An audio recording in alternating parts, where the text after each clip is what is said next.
let's look at purchase orders, which are a step earlier in the process. You send a purchase order to a supplier to confirm what you want to buy and at what price, before they ship you anything or send you a bill. To create one, click Purchases, and then Purchase Orders.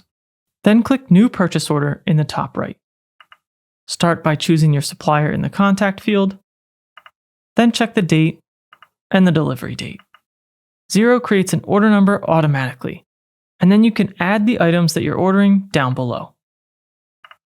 Here you can add delivery information, and once you're happy with the details, click Approve to confirm the purchase order and get it ready to send to your supplier.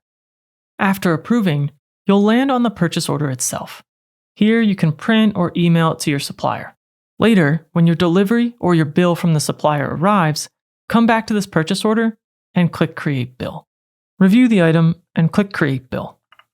This creates a draft bill using the same details from the purchase order, which keeps everything consistent and saves you time. Review the details, make sure everything matches what you actually received, and add a due date. Then click Approve, and the bill moves into your awaiting payment list alongside your other bills. You can see these bills by clicking here, Bills to Pay. Approving the bill isn't paying it. You're simply confirming that the expense is real so that it shows up in your accounts.